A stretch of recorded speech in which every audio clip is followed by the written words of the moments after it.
into the Ubuntu meditation. Those of you that want to focus on the meditation, if you would join me just by keeping the sound I am in your mind. You don't have to say it out loud, but say it silently. And Ubuntu is a South African principle of being that's translated into, roughly translated into English, I am because we are. And so using that as our theme, I have 7 little brass bowls here. Each one I will sound and insert the sutra, which will be a principle of one of the 7 principles of Kwanzaa, going from Umoja to Imani. So you'll hear the ring, I'll say the word, and then we'll go to the next one. Here we go. Umoja, unity.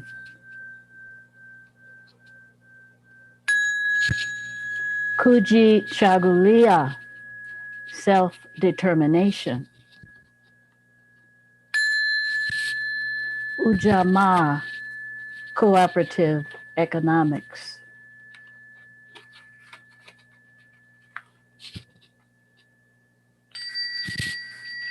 Nia, purpose. Kuumba, creativity.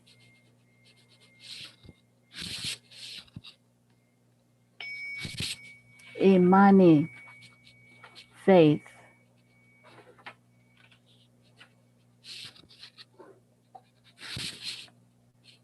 Ashe.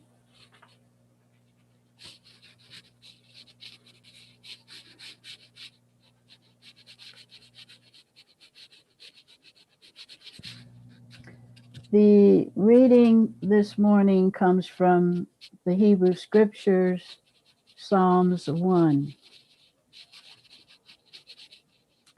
Blessed is the man that walketh not in the counsel of the ungodly, nor standeth in the way of the sinner, nor sitteth in the seat of the scornful, but his delight is in the law of the Lord, and in his law does he meditate day and night. And he shall be like a tree planted by the rivers of water, bringeth forth fruit in his season, whose leaf also shall not wither, and whatsoever he do shall prosper. The ungodly are not so, but are like the chaff which the wind driveth away. Therefore the ungodly shall not stand in the judgment, nor sinners in the congregation of the righteous. For the Lord knoweth the way of the righteous, but the way of the ungodly shall perish. This is ancient wisdom and holy word. All creation is wisdom and holy word. All creation sings of wisdom and of God. Hallelujah.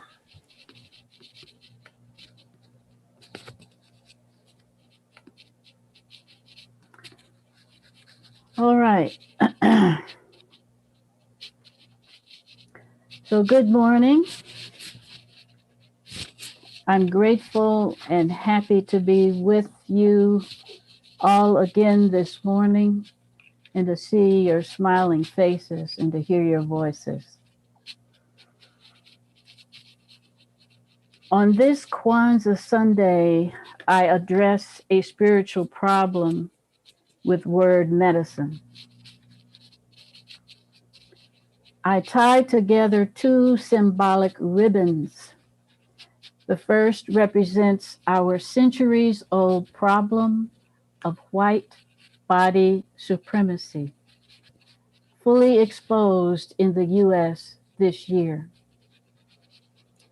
The second ribbon symbolizes Kwanzaa, instituted over 50 years ago to address the healing needs of African Americans. Now, on this last Sunday of 2020, I offer you The Stone Cutter, a three-part fable as a reminder of both ribbons tied together. Now, ribbons we now see. After each part, I will sing one line from a Negro spiritual. And then at the end, I request 1 minute of silence to help you receive the message. The Stone Cutter.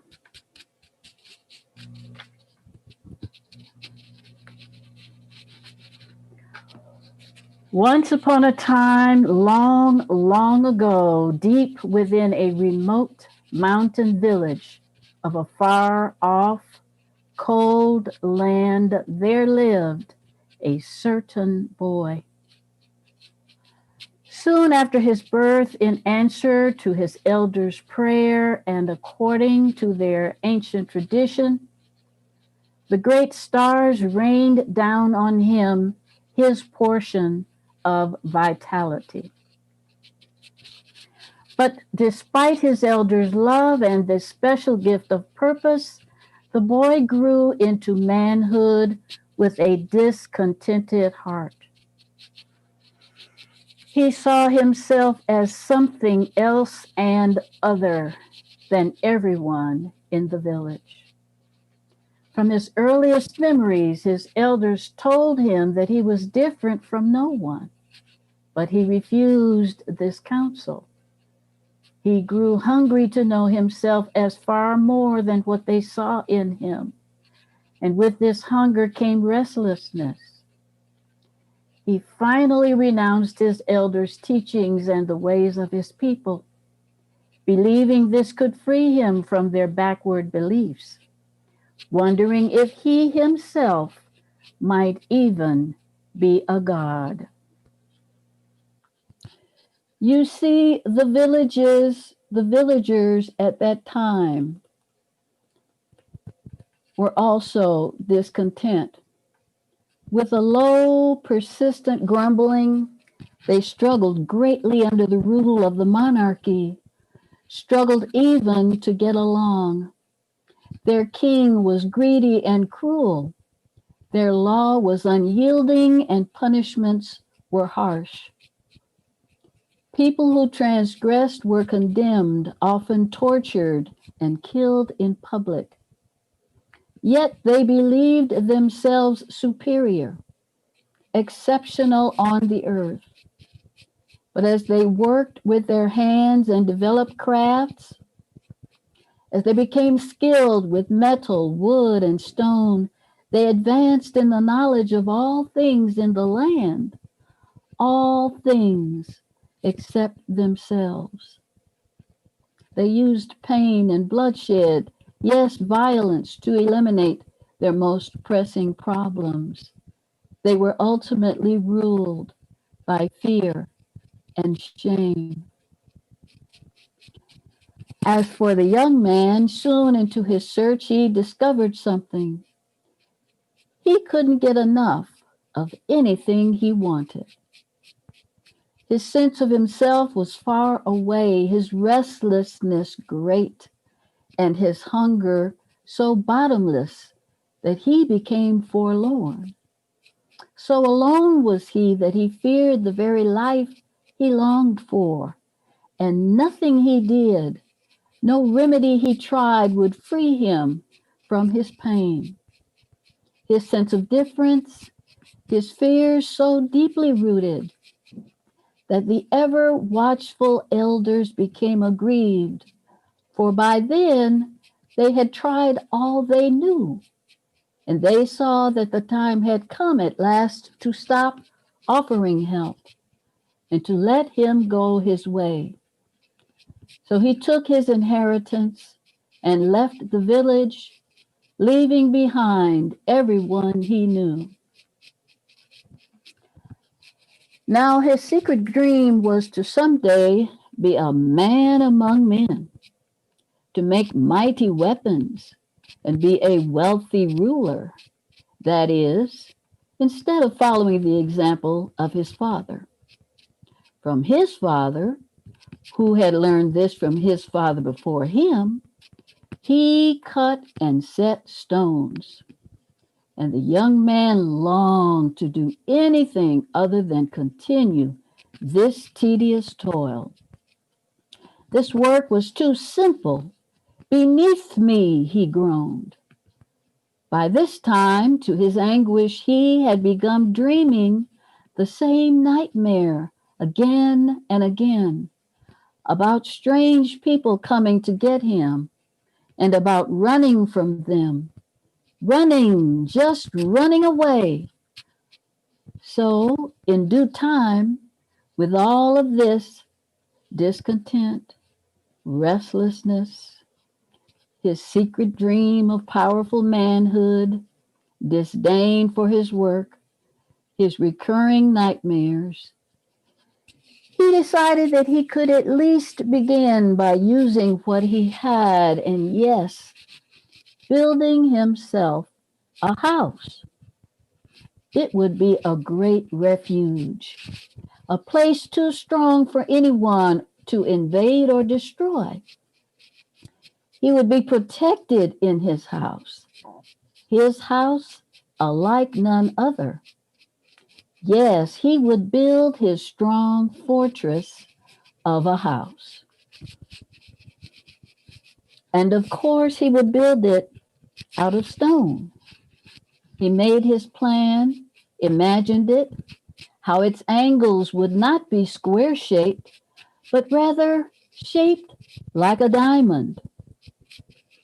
As he went looking in the quarry where the elders had told of sacred stones that talked and moved, he assured himself that those old stories meant nothing. He wanted the stones, not the stories, after all. Soon, as in his excitement, he took the biggest, oldest stones he could find. Once he cut his 4 strong cornerstones into shape, he was ready to build. Now, he believed that each stone contained great power, that each stone would feed its power into the next, and that altogether this power would keep the whole house secure, so that no wind, no rain, no thing, nobody that he didn't invite could ever enter his house. Now he was happy with this plan, very happy indeed.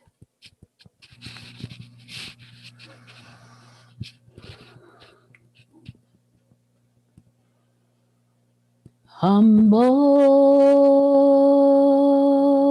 me, humble me, humble me, humble me, and let me do thy will. The house.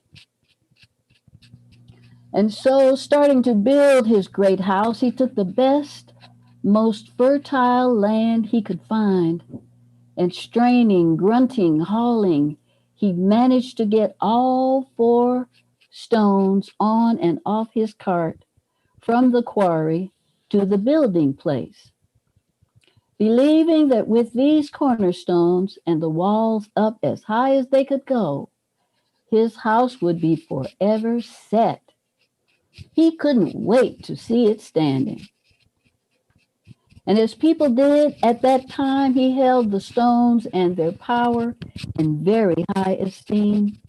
He decided where each of the great stones should go and placed them there. These stones and their placement represented the sum of his knowledge. The first or headstone would be for his God. Next, to the lower right of the headstone would be the stone for his money. Next, opposite the headstone would be the footstone or the stone for his gender. Next, to the left of the headstone, opposite the money stone, would be the stone for his race. In the heart of the house would be its heat source, pyramid shaped. The heart would pump all the necessary energy to keep his house warm and thriving forevermore. He imagined that people everywhere would admire him so much once the house was built that maybe it wouldn't matter that he was still just a stone cutter. But soon he had an unexpected problem. When he had finally put the cornerstones where he wanted them, he was exhausted. So he thought and he thought and he thought until one day when he was convinced that this problem would not stop him from building his house. Suddenly he realized that he would need others to build the walls and then to build the heart, and that they would have to stay there with him forever in his service to keep it all going in the way that he wanted. He hoped his secret plan would work, but now was unsure. So the stonecutter built a boat, employed a band of men to work on it, and with them he sailed a very long time to a distant land, where with their help he took many things. This land was lush with green forests, rich with spices, gold and diamonds, things he'd never seen, foods he'd never tasted. He ate his fill for the first time in his life, and he took as much of these treasures as he could carry. Then, with the men's help, he took people, as many gentle people of the sun as he could capture and chain, and brought them and the treasures back home. He did not see that besides being gentle, their indigo blue skin made the gentle ones also a creosote people. That is to say, they were extremely strong as they were gentle. Using the weapons he had, his Bible, his money, his gender, and his race, he forced himself upon them, showed them his power, and made them bow down to it. This power made him feel better, mightier.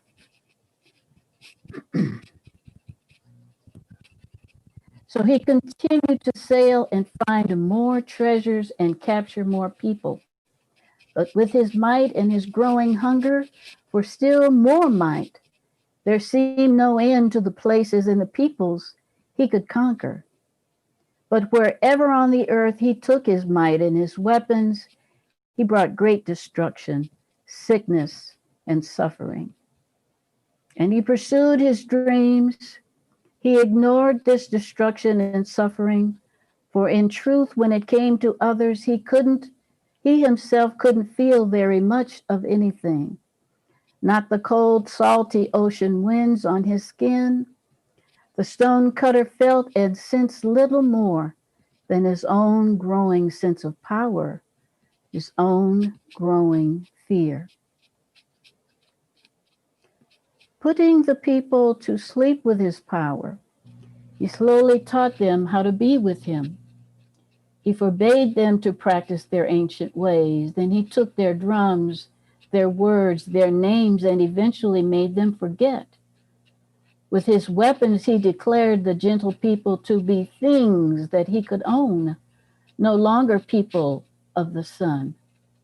Yes, without their ways in time, they began to covet, learn, and even master his. He taught them to fear him, that his was the only way to live, that his weapons were so powerful that there was nothing else of value to desire. He noticed how hard and unnatural this was for them, but he demanded they submit. Meanwhile, they suffered. Some lost their minds. Many died, but these he pretended not to see. He pretended long enough that both the pretending and his numbness turned his tiny heart to stone as he grew in untold wealth from the treasures of their lands and from their labor. Eventually, the wealthy stonecutter's blindness, numbness, and hard heart made it easier to keep being brutal and to hide this brutality from his children. Not that they couldn't see it, but because he distracted them from it with all the beautiful gifts that he gave to them, gifts that made them feel special and blessed. He taught his children to turn their backs to all of it, to never recognize nor speak of it. Finally, after so much suffering, and when they saw that it was useless to resist him, enough and most of the gentle people surrendered to the stonecutter in order to survive. These, the strong and supernatural ones, as he called them, were the ones who stayed and got his work done, the ones who received his teachings, the ones who got his house built and ran it just the way he always dreamed. And while this and all the wealth that it brought to him did indeed make him feel safe, his safety was like a flickering candle, sometimes on, sometimes off, because even in their sleep, the strong supernatural people seemed happier than he.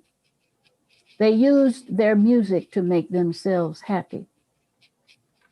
With it, they even managed to teach the stonecutter how to sing and dance, how to feel comforted too. And he would spend time wondering why and how they could be so happy after he'd hurt them so, made them forget themselves, made them toil and strive just to please him.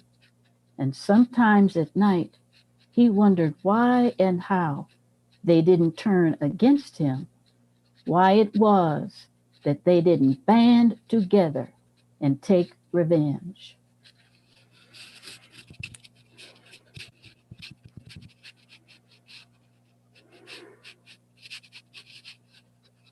Oh,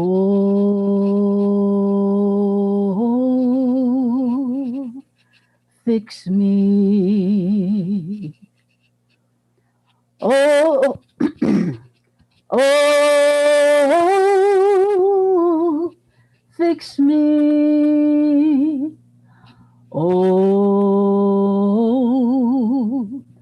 fix me. Fix me, Jesus. Fix me. The children. Now, through the generations, something unforeseen happened. One generation of the stonecutter's children secretly began to help the gentle people. They knew that this was dangerous, and they did it at great risk. But with this help, enough gentle people escaped, and their freedom changed the stonecutter's house, as this exodus touched off a great rumbling in its foundation. Later, another generation of the stonecutter's children, a generation named for war, began to feel a great curiosity and a resistance and an urgent need to awaken. But unlike their father, their spirits were humble. So they traveled to distant lands seeking new knowledge, knowledge deeper and more meaningful than what they'd received back home. They wanted to feel something, anything, so they took various preparations designed to expand and open their hearts and minds. They stood up to their father and rebelled. For a long while, they refused to take part in his war or to participate in his powerful ways. Then, despite being named for war, they became known as the generation of peace and of change. This courageous generation learned hope and determination from the gentle people. For without their example, not much in the stonecutter's house would have changed. With it, everything did. Now, all the while, the children of the gentle people began to awaken and rise up too.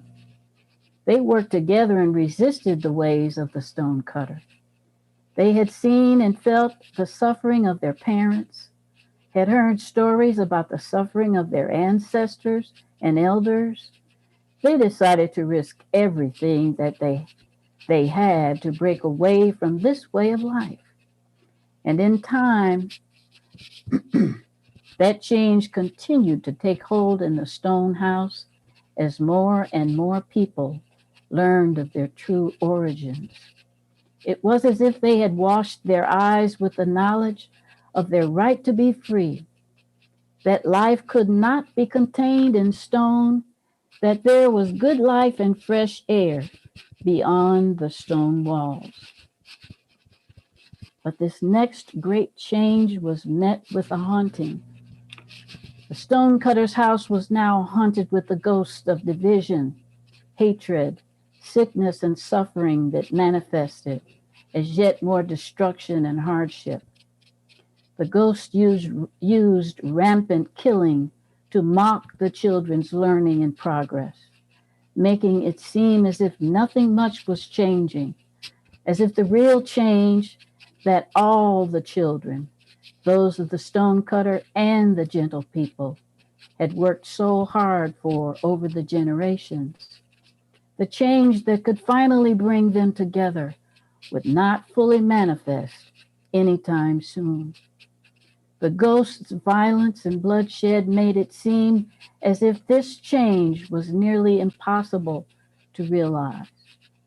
And after many more years, the children finally began to understand that the problem they were trying to solve was a very deep and old problem of the spirit that needed to be healed by working in their hearts, using their ancestors' ancient ways.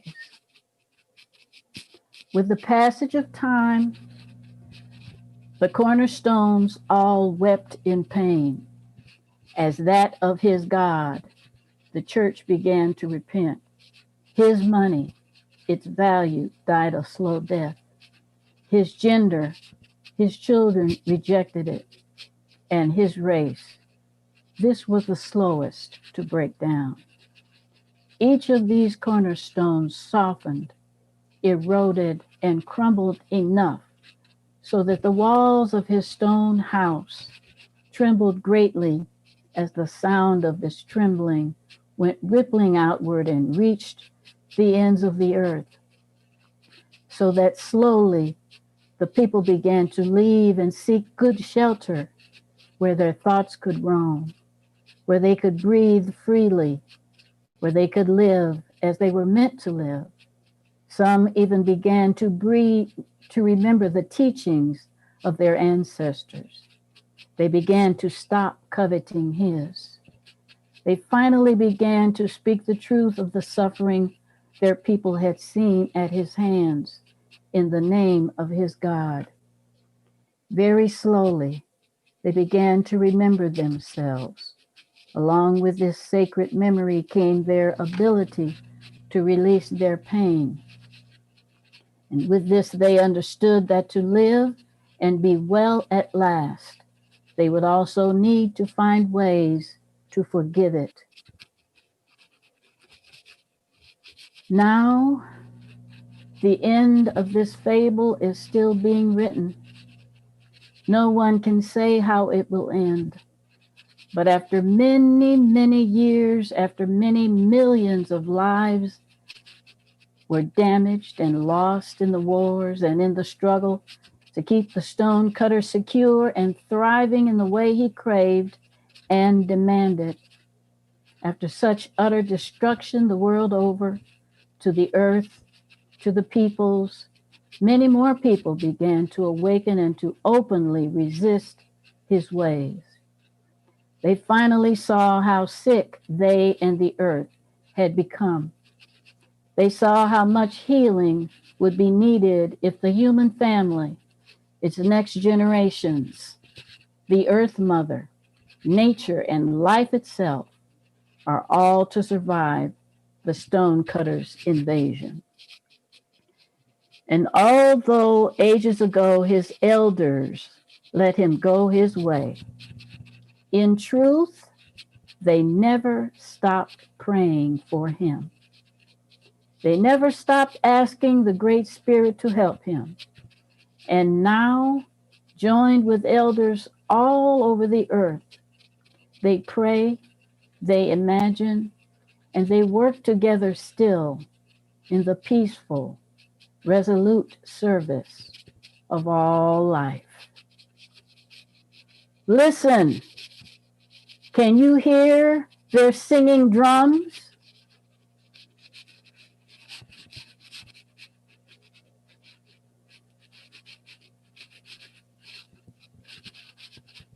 Remember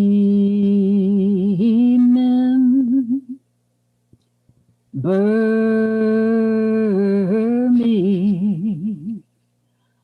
Remember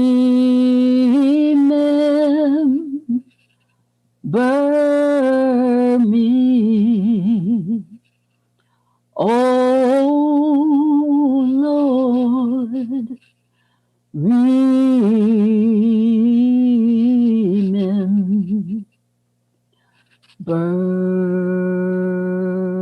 me.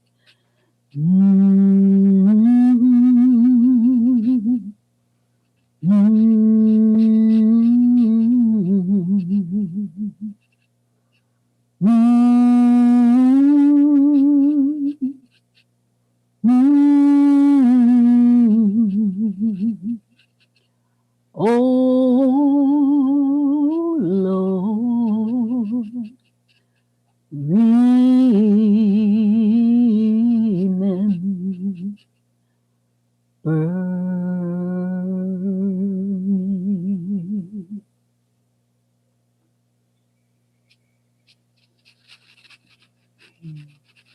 Let's take a